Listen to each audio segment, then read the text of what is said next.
you of how to make a simple and easy and yet creative cover for your journals. So I went to the local store and just bought a journal, can be any size, and I made a quilted cover that we'll talk about. The way that I did the quilting on the cover, we'll talk about that fits all the way over it, and the front and back cover of the book also have little pockets that fit in there. So it's a real quick and easy journal cover to make. How did I do it? Well, I started out by taking my journal here and I opened it up flat and did a measurement of the size of it from the rectangle, how wide and tall the journal is. And then to that width, I added about 1.5 inches to the height, and I added about 8 or 9 inches to the width. So I made it about 8 or 9 inches longer this way and about 1.5 inches taller. These are just rough measurements. You'll see why, because we'll cut everything down later, but add that.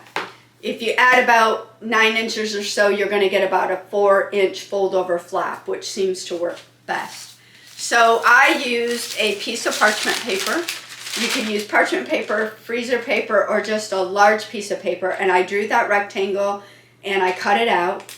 And then I measured over 6 inches from one side and drew a line. So I've got a line here that's 6 inches over. Oh, you can probably see it better on this side. 6 inches over, there's a line down on the pattern.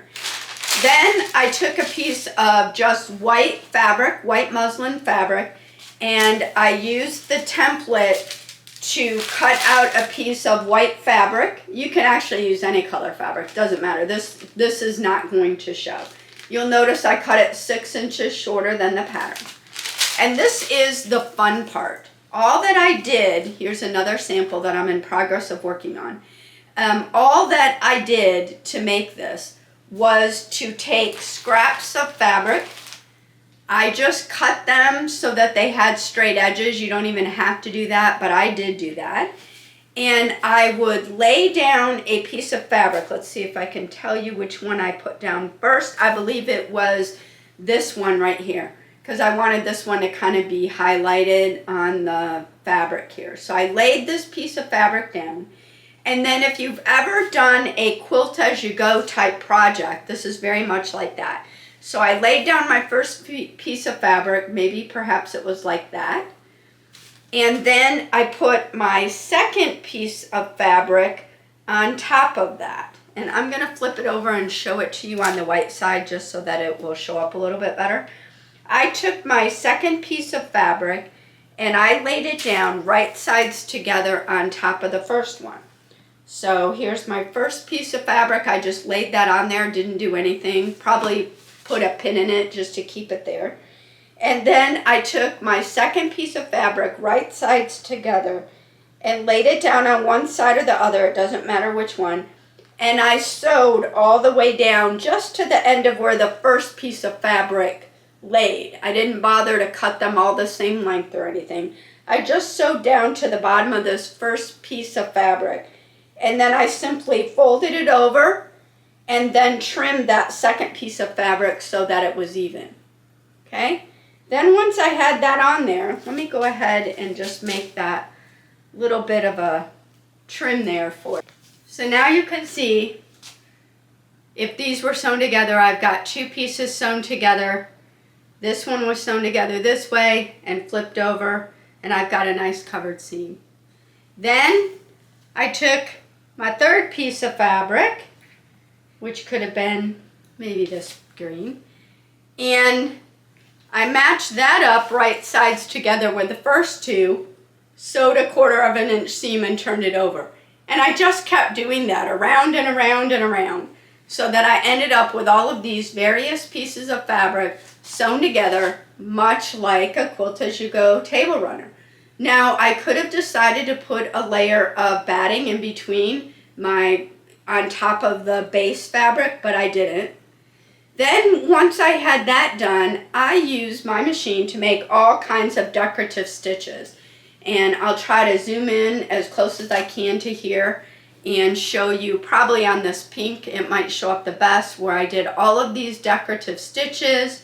On some of the pieces I went ahead and did some top stitching just to go along that seam, and I just got very creative. So not only was I able to be creative with the fabrics, I was also able to be creative with the stitching on top. And it makes quite a unique piece of fabric, if I do say so myself.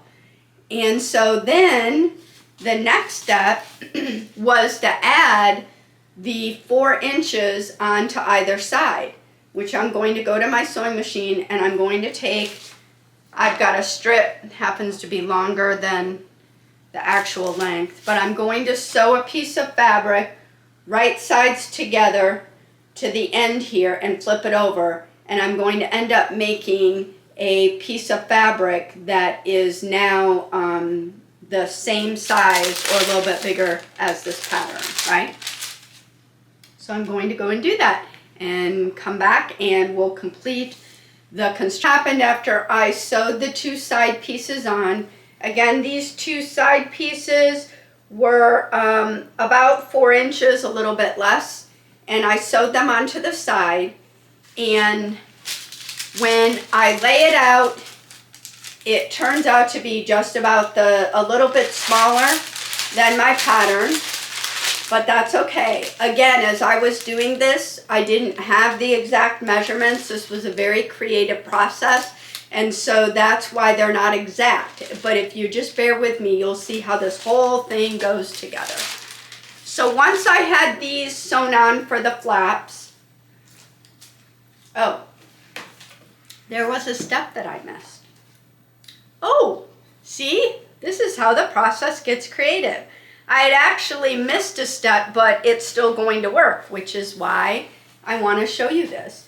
So what I did on this one that I made was, before I sewed the side pieces on, I actually trimmed the piece that I had with all of the quilting on it. I trimmed it to the exact size of the book, with the exact size with about, I don't know, an inch total, about a 1/2 inch on the top, a 1/2 inch on the bottom down here. So I had trimmed it to the same size, adding about an inch to the height of the book here. I forgot to do that on this one, but guess what? It's still gonna work. And this is where I wanna show you this creative process, right? So I could decide, oh, I want these side flaps to turn in exactly where I sewed on the extra pieces here. Or I could say, you know, I think I'm going to kind of like it this way, so I'm just going to leave it the way that it is. And I think that's what I'm going to do. So what I'm going to do is I'm going to iron down where I sewed on the side pieces here. And then I'm going to go to my machine and I'm going to top stitch them. Because I just want them, you'll notice a lot of things that we do here on Sewing with Kristene, I do top stitching. What's going to happen with this one is going to be a little bit different than the other one that I made, because when I fold the side edges in and tuck those book pages in there, a little bit of my cover is going to show on the inside, and then these flaps that I added. Interesting. You know what? You could also make yours so that your entire cover is a flap. In other words, you could quilt this entire thing instead of adding the side flaps. So again, creativity, adjust something as you think you would like it to be. So that's the theme of the day. So now I have mine here. I am now going to cut out, I have cut out already, the inside piece. So I've got to make an inside piece to this. You'll see how this works in just a minute. And I did cut that the exact size of the original pattern, right? So it's the exact size of my original pattern. I cut my lining piece. Do you have to make yourself a pattern? Maybe not, if you just write down the measurements and cut it down that size. I plan to make several of these journals. I bought several books this size, so I decided to make a pattern to make it easier for me. So now that I have this piece, I'm going, typical sewing technique, right sides together. I'm going to match this up My back piece is going to be a little bit longer because I wasn't exact, because I'm measuring it to this book, and that's okay. I'm also going to put my journal down and just make sure that the height of it is what I want. And I think the height of it is what I want. I've got, a little bit over a ½ inch on the top and the bottom, which is what I want.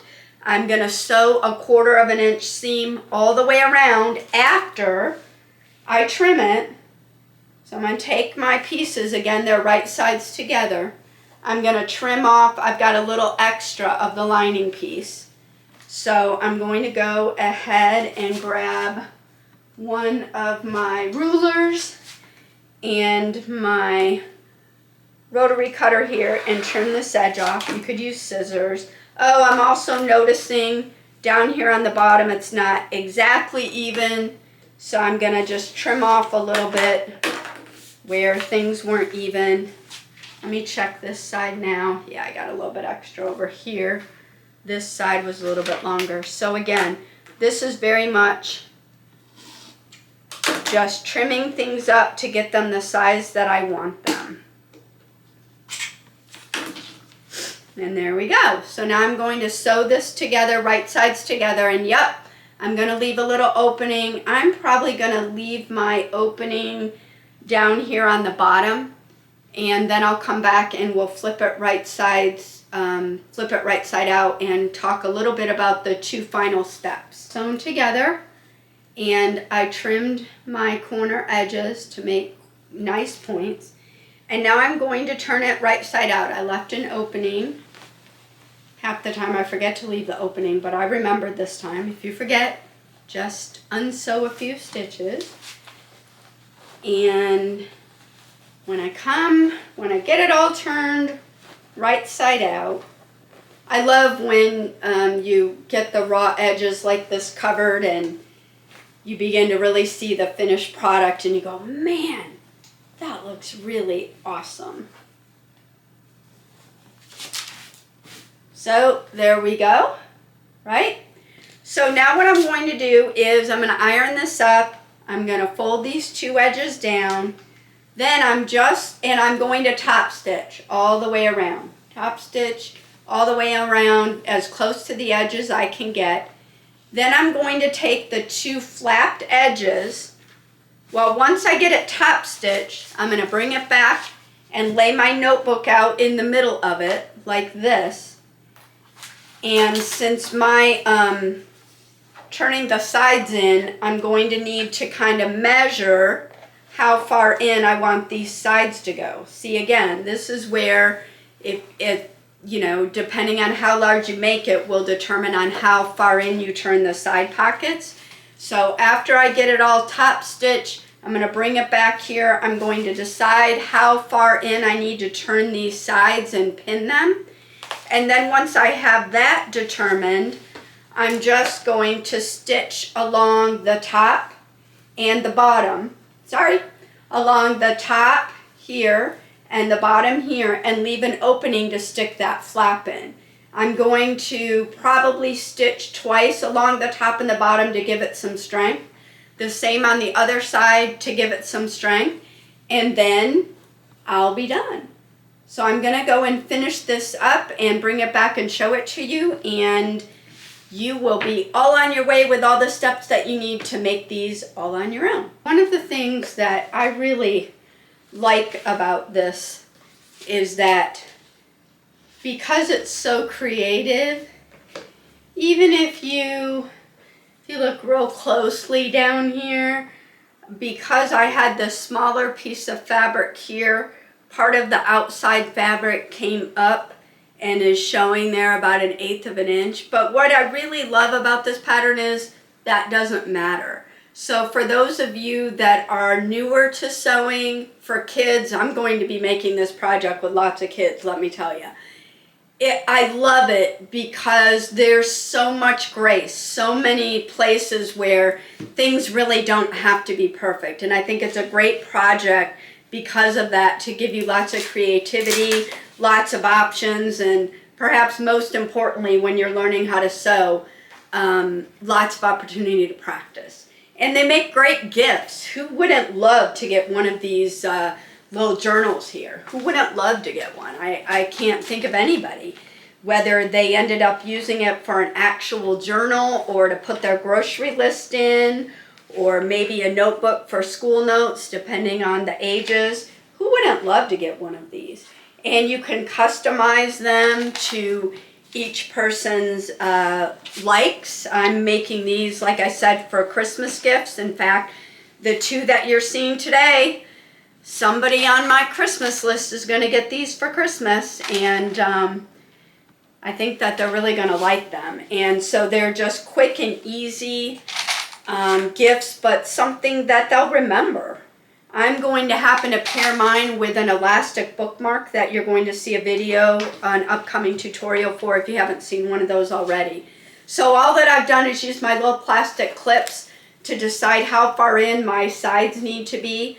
I happen to have a little bit of the outside binding on this one rolling over, and I've decided I'm going to make all of them this way because I like how that edge looks.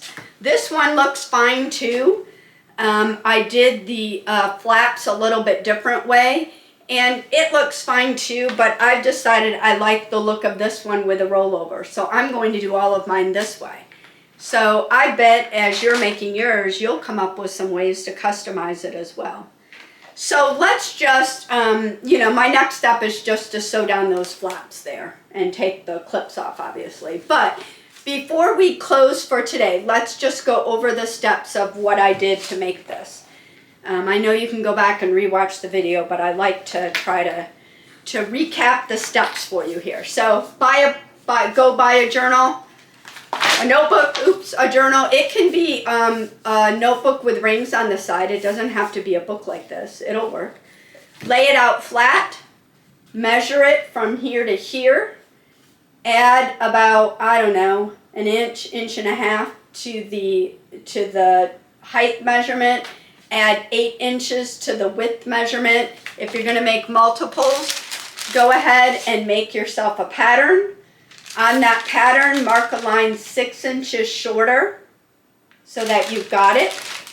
Get yourself a plain piece of fabric. Can be white muslin, can be any solid, it can be anything, it doesn't really matter.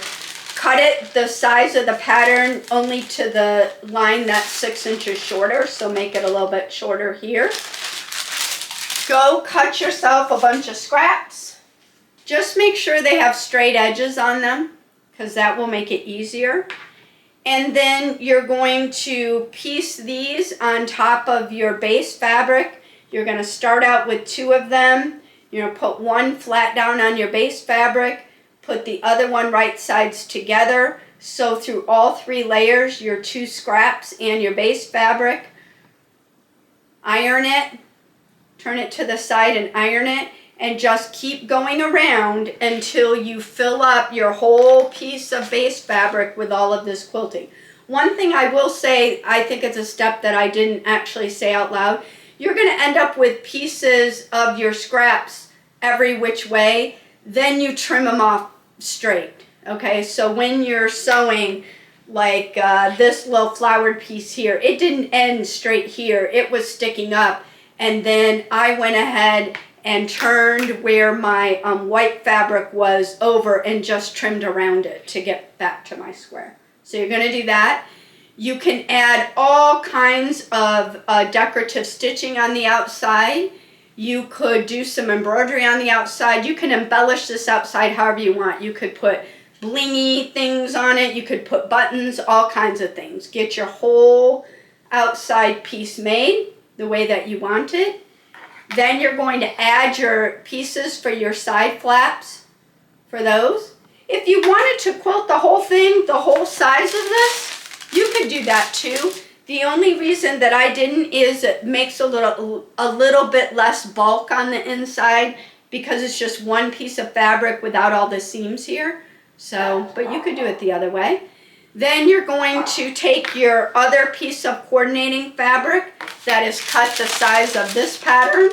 You're going to put it right sides together with your nice quilting. Do you guys enjoy my dog there barking? Maggie Moo Pie. There she is. Sew them right sides together. Leave a spot, turn it inside out, leave an opening, not a spot, an opening, turn it right sides out, top stitch along the, all the way along it, along the outside edge, about 1/8 of an inch from the edge. Come back, turn in your side flaps the size of your book, stitch those down, and voila, you have a beautiful quilted cover. So I sure hope many of you try this project, use your creativity, use it as an opportunity to figure out, you know, your sizes and your measurements and how it's going to work. That's all part of the process as well. If you really want exact measurements and all of that, I will have a pattern posted shortly where you can follow all of that. But I encourage you to be creative. Come up with your own ideas. I'm sure that you'll have many other ideas of how you could decorate it. You could put a little pocket on the front, all kinds of things you could do. Most importantly, share your creations with me. Come here to the Sewing with Kristene page, post me what you've made. I want to see them all. Email me. You can also email me pictures at sewingwithkristene@gmail.com, and just have a blast and use your creativity with this little tutorial. Have fun, and I'll see you back here very soon.